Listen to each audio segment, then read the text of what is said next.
everyone's excited. That's one thing. We're like little kids again. Kind of meeting up for it seems like summer camp or getting back the first day of school. Seeing everybody. Seeing the changes. Everyone's in great shape.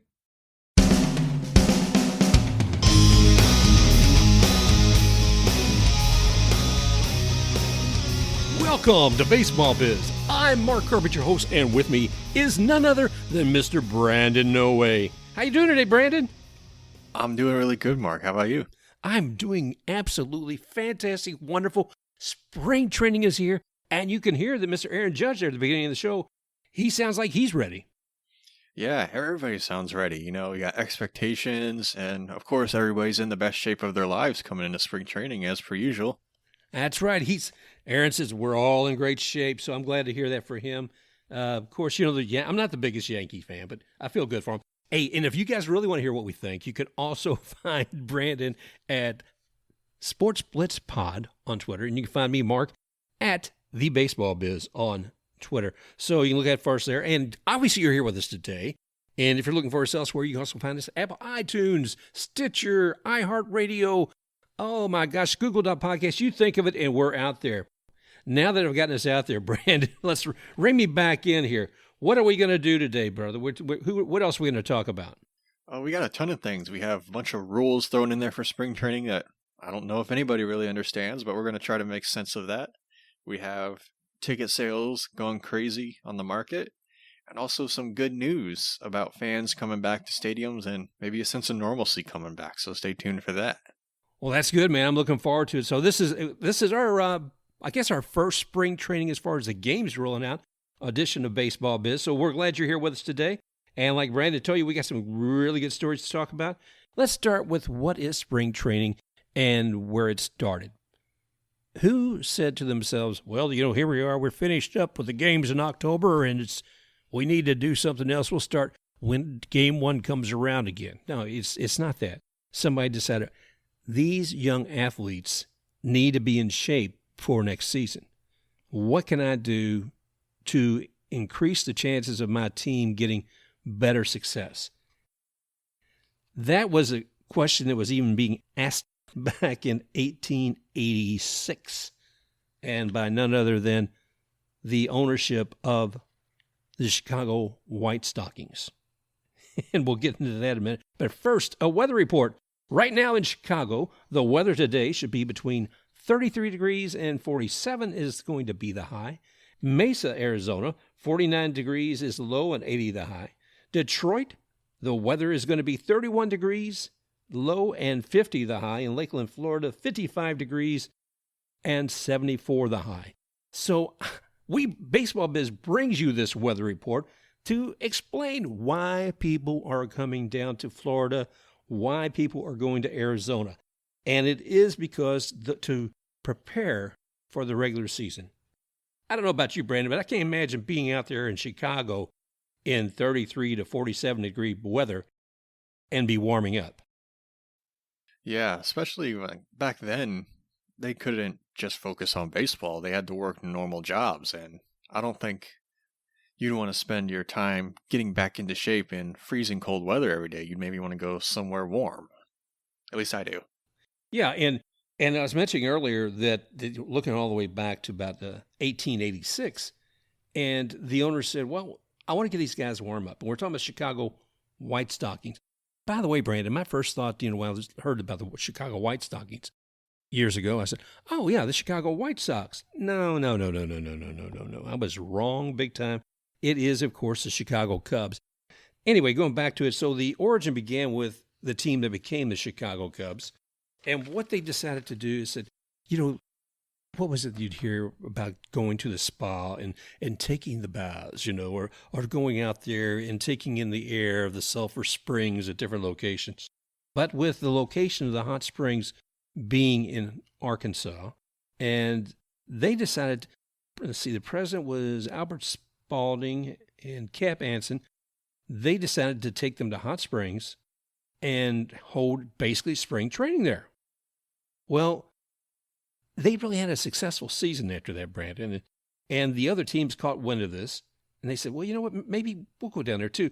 And shortly thereafter, the Cleveland Spiders, the Detroit Tigers, Pittsburgh Pirates, Cincinnati Reds, Brooklyn Dodgers, and the Red Sox all followed the White Stockings / Cubs to there. So that's how a lot of the Hot Springs, Arkansas became some of the original place, if you will, for a spring training.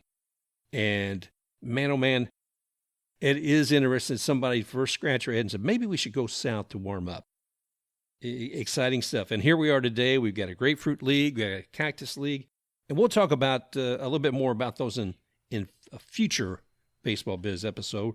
So throughout the spring break, throughout the spring break, it is spring break, just about. Yeah, it feels like it. Expect all the tourists to be here immediately, not just for the games, but for the everything else. Anyway, so we're going to be talking about some of that, also those leagues as we progress over the next few weeks. Well, Brandon, I tell you what, man, it was a history lesson for me because I didn't necessarily think that when he talked about spring training, it would have started in Hot Springs, Arkansas. I didn't either. I thought it would have started, maybe around Miami, maybe the Fort Myers area. But when I think of spring training, I don't really think of Arkansas. Yeah, I don't think it's one that comes first to mind, but it is interesting to see that's where it started. And we'll talk about how so much of it moved to Florida, and then we will talk also about the evolution of the Cactus League in, like I said, upcoming episodes. You look at these young men coming out here and what they have to do to try to warm up and spring training. And you say, well, how are we going to get started? What are we going to do with 9 innings? And are we going to try to have a pitcher pitch for 6, 7, 8, 9 innings? That's not the way it works, not anymore. I mean, I remember when these games started, I had friends who wanted to bet on these games. But that's not what they're about. Not that any baseball game that's what it's about, but these games, if you're thinking about win and loss records, if you're looking at what you would think the span of the hits may be between the two teams or the runs, you're barking up the wrong tree because this is exactly what it sounds like, spring training. But this year, even more so than most, they want to make sure that the players are going to be well throughout the season. So they've implemented a mercy rule. And Brandon, you want to talk a little bit about that? Yeah, you said it sounds like spring training. I think it sounds more like Sandlot baseball because there's so many different rules they added in, and I don't completely understand them, but I'll do my best. But there's some games that are like 7 innings and some that are 9. So, in regards to the 7-inning games, through Saturday, March 13th, any game can be shortened to 5 or 7 innings if both managers mutually agree upon that. And then from March 14th to the end of spring training, which is on March 30th, those games may be shortened to 7 games in the same way. Also, pitchers who are taken out of the game can re-enter whenever they want. Oh, many a time. I would love to have had a pitcher who pitched their first few innings. Imagine with like the Rays when they had a starter like Ryan Stanley. I would love to see him come back or some others as well. Or maybe you brought in some relievers and they just didn't do it. I can bring in a pitcher I had in an earlier inning since I've already replaced him with somebody else in the 4th or 5th. Maybe if they had a pitcher like Blake Snell, they could do that. Oh, shots fired. Yeah. Oh gosh, brother. Yeah. Oh man, and that's a good shot across the bow. But it is very interesting with these rules, and from what I'm understanding and what I've read, it's interesting because it sounds like the decision about how many innings they're going to play is decided that day between 2 managers. So they sit down and say, well, Bob, I'm looking here, and I really think we should only do about 6 innings today. Well, I'd really like to do 7, but then they come to some kind of agreement. But above and beyond that, the rule that I find most interesting is that if your team is on the field and your pitcher has pitched 20 pitches, you can actually say, okay, looking out there right now. He's pitched 20 pitches. He hasn't done great. We just got 5 runs against us here, and we got 3 men on base. I don't want to wear that arm out anymore. You know what? I'm calling this part of the inning. Okay, I'm bringing my guys off the field. What? Yeah, the other team only has 1 out and 3 men on base, and you're doing what? Yeah, I'm calling my guys out. We're going to go ahead and have at-bats. How many times would you have liked to have done that? Oh, a lot of times. I can think of a lot of them, especially recently, if you know what I mean. Oh, gosh, yeah. But, I mean, it's amazing. I say, but so anybody who's even thinking about betting on a team, I don't think you want to do it with spring training mercy rules. I don't think you want to be betting spring training anyways, to be quite honest. No, because it is what it is. It's training, baby. But that's been the evolution of it. We were encouraging folks last week really to get out and see these games because they are unique. I mean, you're going to see a lot of good players, and you may see a rotation of pitchers more quickly than even you do with the Rays, and that they may put 2-3 pitchers out there in 4 innings just to give everybody a chance. I mean, obviously they want to give them a chance to warm up, but you will see players who may be out there only for a couple of innings because they want to rotate a lot of these guys around. Anyway, no, so don't bet on the games, boys and girls. I do want to tell you, though, like I said, since last week was really encouraging everybody to get out there and get tickets, I made a special effort, and it was interesting. So I'm going to tell you about my journey into the world of getting spring training tickets. And it started out early, like on Friday, because I knew that's when they were going to go all on sale. I had read an article from Tony Paul, and he had said that Detroit had practically doubled their ticket prices, doubled the price of them. I thought, well, you know, I understand supply, demand, all that. I'm not crazy about it, but I'll still go check it out. So I went to Detroit and went to the MLB.com/Tigers ticket spring training.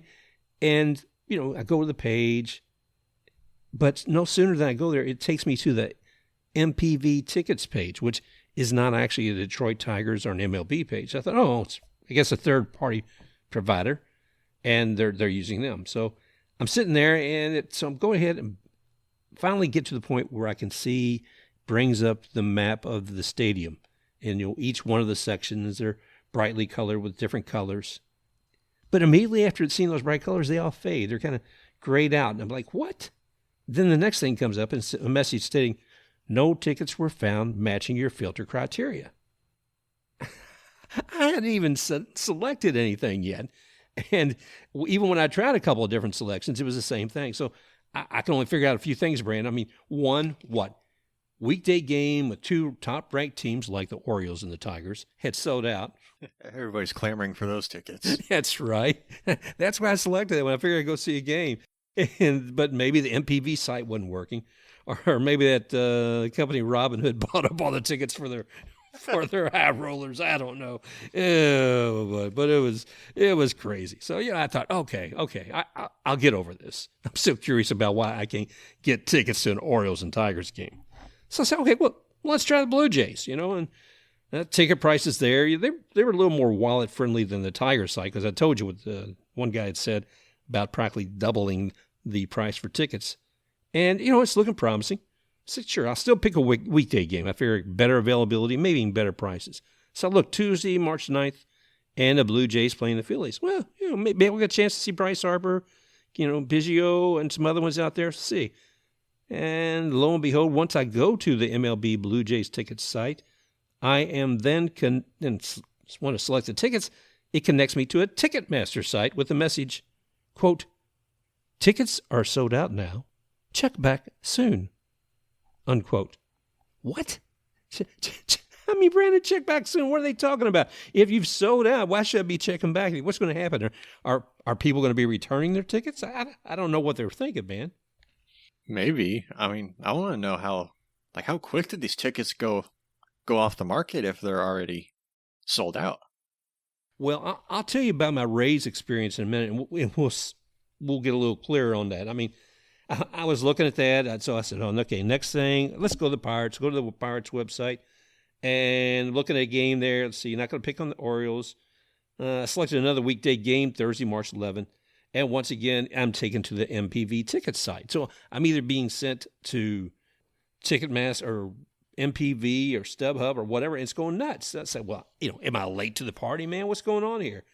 I could believe Yankees and Red Sox tickets were going to be gone quickly, but I thought surely I'd be able to get something of these others. I thought, well, okay, where am I? I'm going to go and try to find something with the Rays. And the message I get when I go to their site is, quote, there is currently limited or no ticket inventory for all 2021 Rays spring training games at Charlotte Sports Park. You may also choose to purchase tickets from StubHub, the official fan-to-fan ticket marketplace of RaysBaseball.com.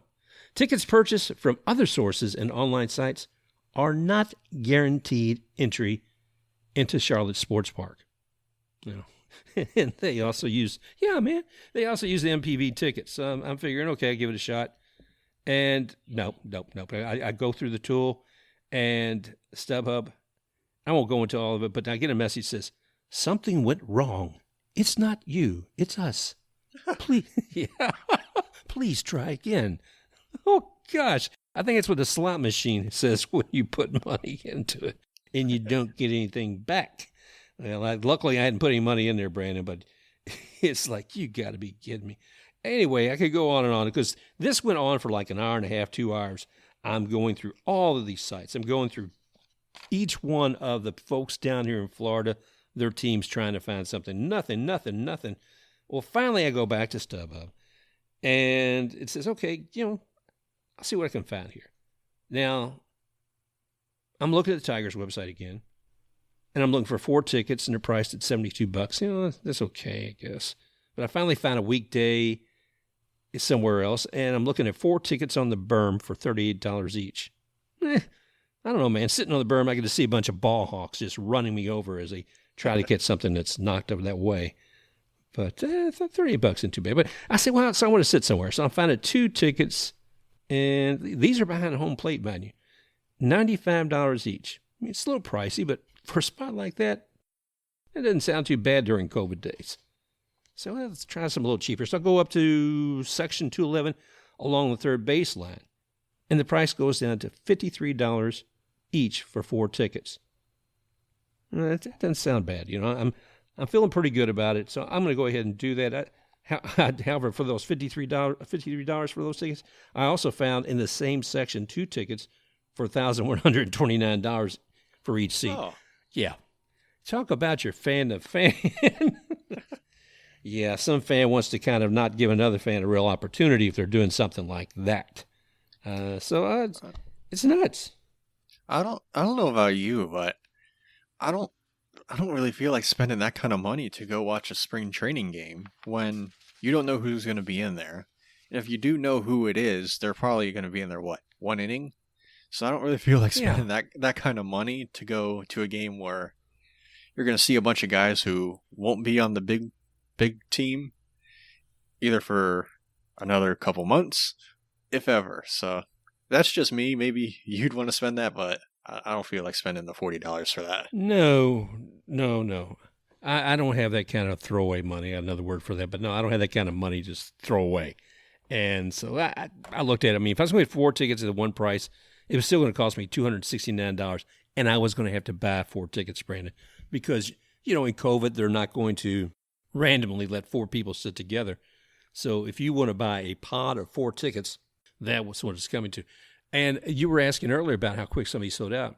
Well, there was an article in the Tampa Bay Times about the Rays tickets selling out in 5 minutes. Soon as they went on sale online, 5 minutes later, the ticket window is closed. They're all sold. And the reason for that is a loyalty to season ticket holders. And I think that's okay. Those people who've had a long commitment to their team, they should get first crack at it. So they were actually able to purchase tickets before they went on the open on the official day. So, a couple of days before, if you were a season ticket holder, you could buy them. Now, one of the rules, I'll let you probably go a little bit more in this too in a moment, we're looking at maybe just 33% of the seats are available. So, yeah, I guess it kind of is like supply and demand, but daggone it, man, I felt like Charlie Brown. I felt like, when he runs up to that football and he's going to kick, and every time, as soon as I got it to where I thought I was going to get those tickets, Lucy shut down the window. Said, nope, sorry, not here. Can't get anything. So we have to Photoshop your face on the Charlie Brown as he's flying through the air. Well, that's what it felt like. But I don't know. I mean, it was kind of ridiculous. And the Yankees site had I thought was a message that made sense. It said, in order to adopt pod seating for the 2021 spring training season, we were required to reduce capacity. As such, the number of available physically distant seat locations for the 2021 spring training season is extremely limited. They could have changed extremely limited to sold out. But I don't know. Check back again. Maybe you'll be able to find something. Maybe I'm wrong. Maybe I went down the wrong portal.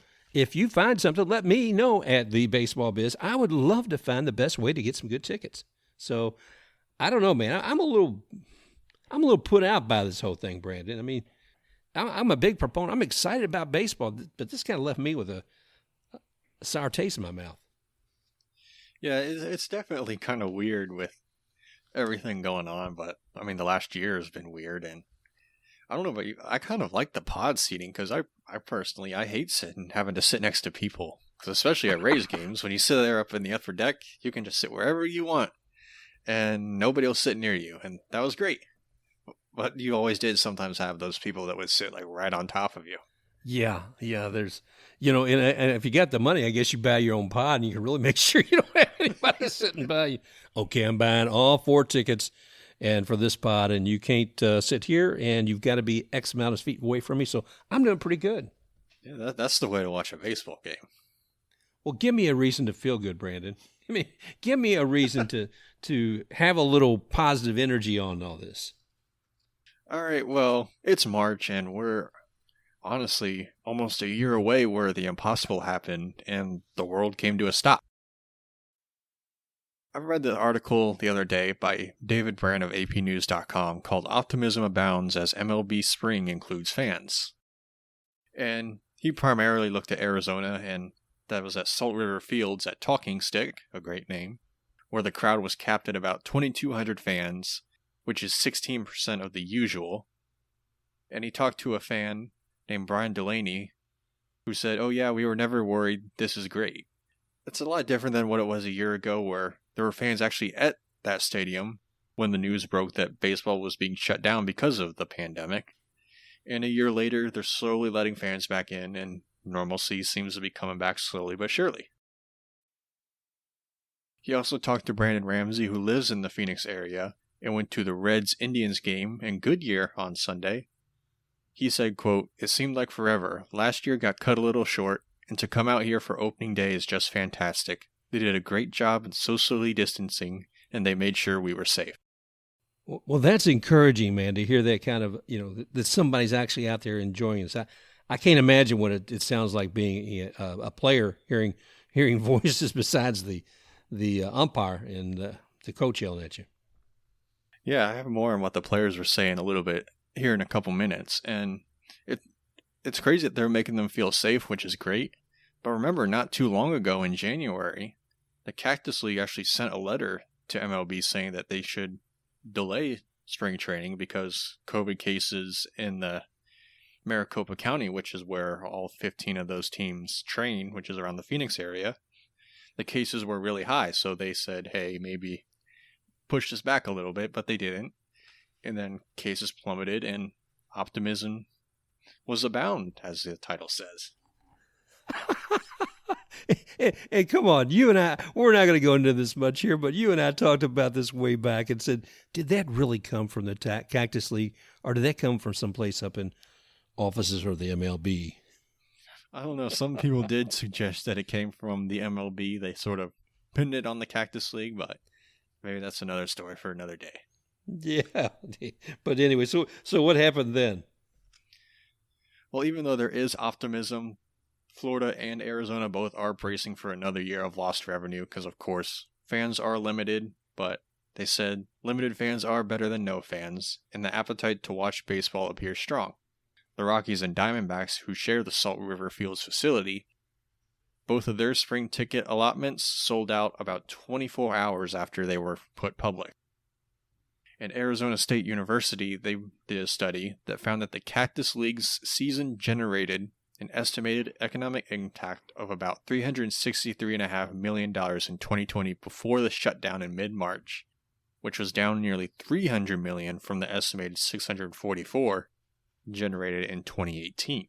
Wow. I mean, so it obviously makes a real impact. I mean, as much as fans and we want to see it and everything else to boot, it is interesting to see financially how much it has made a difference. He writes that there is cautious optimism that the season won't be a complete washout for the local economy, but places like hotels, restaurants, bars, golf courses, and rental houses, there's a little doubt that their finances will take a hit for the second straight year. And Stephanie Pressler, who is the Director of Community Affairs for Experience Scottsdale,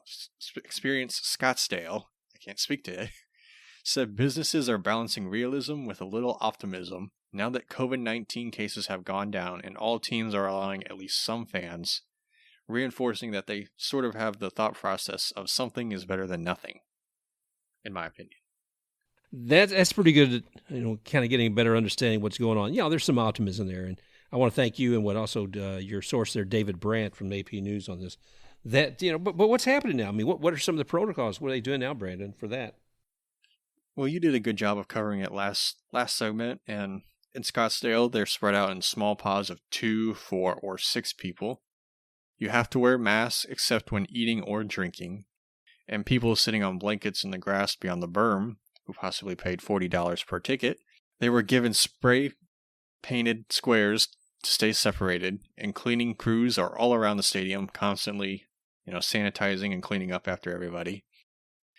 And they seem to have a much larger safety advantage over the NBA, NHL, and college basketball because it's played outdoors, and studies have shown that the virus is less effective at spreading in outdoor environments. Well, that makes sense. And let me ask you, do they let fans come in and bring their own spray paint cans to mark off where they're going to sit? Or... No, I don't believe they do. I think they're already sprayed down. Okay, because I got to see me sitting out there in the berm trying to make my own space, but okay. You just spray down the whole berm. That's your box. Spray down the berm, baby. That's me. I'd take my little spray paint can in there, and I'd go ahead and that little aerosol, make Mark's section right there. I don't think it'll last too long before security would pull me out of the way, but hey, got to be creative. Yeah. You were talking earlier, players, they're really excited that fans are coming back almost a year later since they were told that they can't have fans. Oakland A's right-in head pitcher Dalton Jeffries said even though it's 20% capacity, it didn't feel like it. Everyone was very loud, it was just a lot of fun, and I think we truly underestimated how much we missed it. And Aaron Judge, the next couple of comments come from Yankees, and this comes courtesy of WFAN on radio.com. Boo, boo.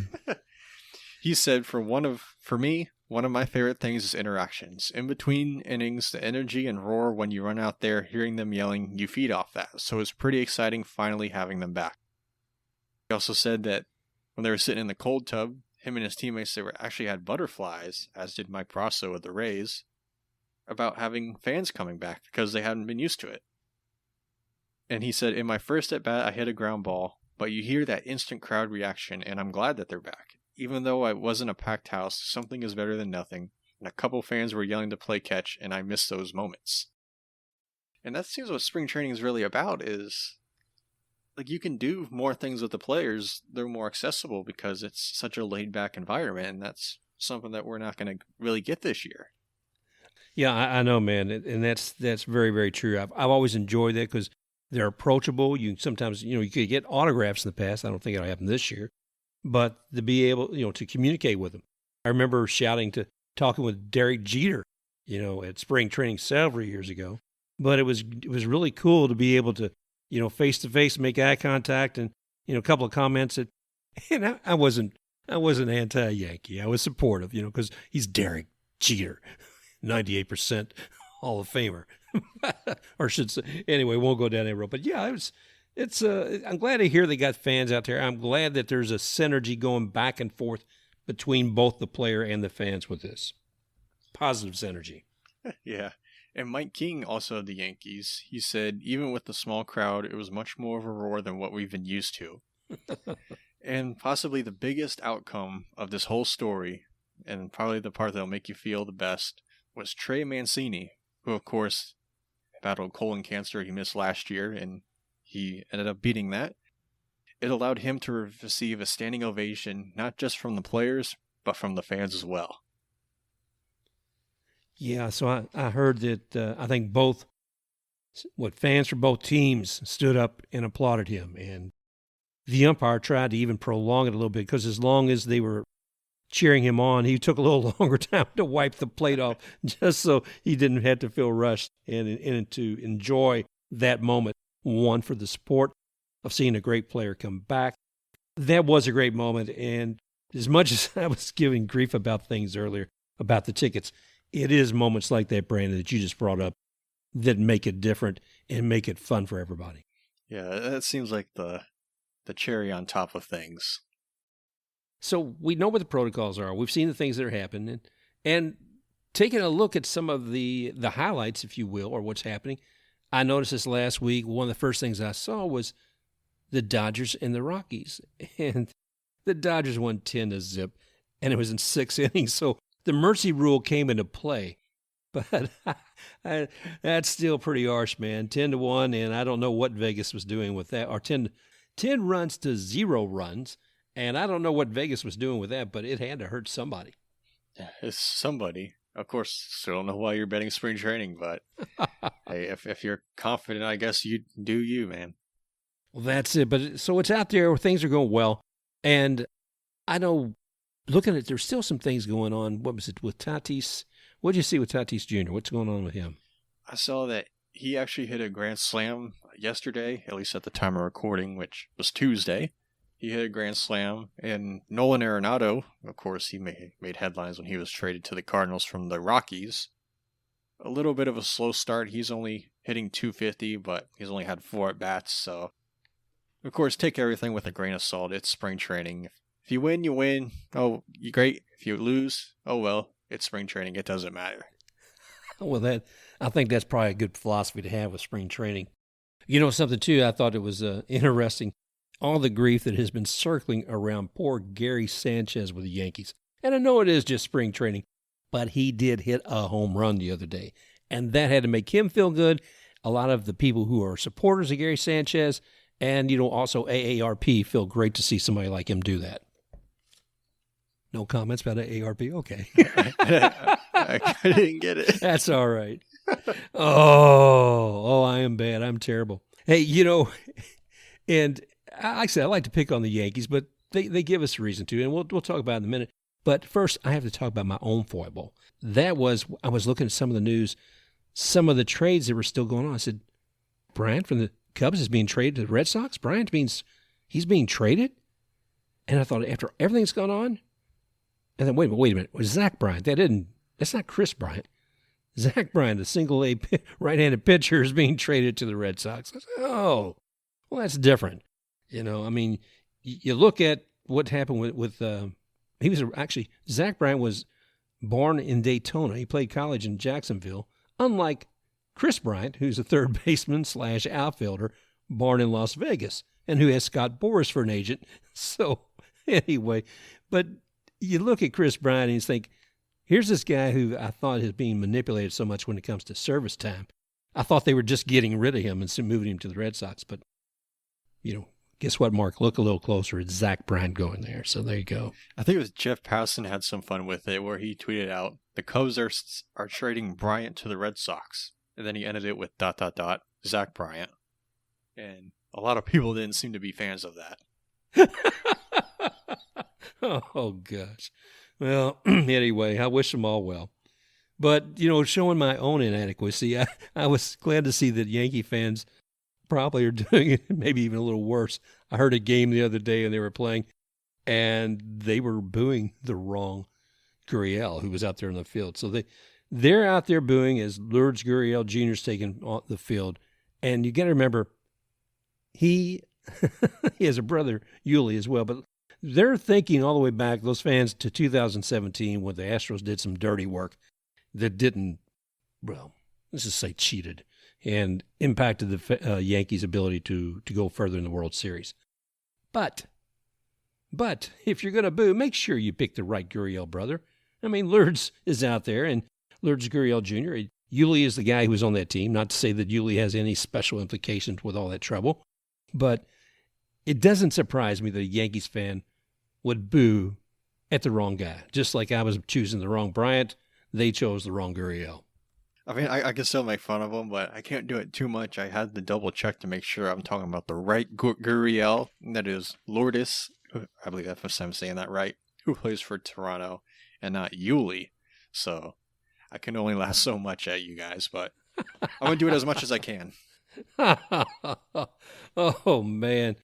Well, it has been an interesting first week beginning with the spring training games. You know, they've had a little bit of time for the last couple of weeks here, getting everybody together, getting their arms loosened up and everything else. But now the games are on, and I'm hoping everybody out there can find some tickets. It's been a little crazy. I want to remind you, if you can't get tickets, remember you can always watch them on TV. Well, maybe not always, but there's still a lot of places you can listen to them on the radio. I know that Fox Sports here in Tampa, I'm going to be able to watch. I believe I'll be able to watch the Rays later today, so I'm looking forward to that. Oh, yes, you will. Well, that's good to hear, too, because I need something, man. I need my fix again. I'm going to be sitting in front of that TV for the next several months, you know, looking for 3 and 4 hours that I will dedicate to watch a game. And I know some people say, well, you're crazy, but I love it. So I'm looking forward to that. If you're having trouble, if you've got a blackout on you, look up on YouTube and search VPN. See how you could possibly get in without having to pay some ungodly amount of money to watch a game if you don't have access to cable that has that, or if you're looking at a provider who has blacked out some of your games. The VPN can be your friend. So, Brandon, that's about it. I'm looking here today, man. We talked a little bit about the history and the evolution. I should say, we talked a little bit about the history and the beginnings of spring training and how that started out with the Chicago White Stockings / now Chicago Cubs. And next week we'll talk a little bit about maybe the Cactus League, or we'll talk maybe about the Grapefruit League. So, folks, if you want to know any more about this, you can find us. You can find Brandon at Sports Blitz Pod, and you can find me at The Baseball Biz. Well, that's it, Brandon. It's been another fun week of doing this. It's a little short this week. It's like it's a spring training. We can maybe do some scores next week, but I got to tell you, I don't know how important they are. It's really about just, you know, the fans being able to get there, our players being able to get out there and making a difference. We want to thank you all again for joining us this week. And just remember, while you can find us here, wherever you are, you can also find us at Google.podcast. You can find us at Stitcher. You can find us at iHeart.radio, Apple iTunes, and just look for Baseball Biz. That's who we are. And you can find me at The Baseball Biz on Twitter. Any other final words you want to share with them, Brandon? Thanks for listening. And Mark, to you, you said you're going on spring break earlier in the show. Just want to warn you to be careful. You can easily get yourself in trouble, if you know what I mean. Yeah, I do. I'll make sure I use it. Never mind. All right, everybody. Thank you again for joining us this week. And we look forward to talking with you again real soon.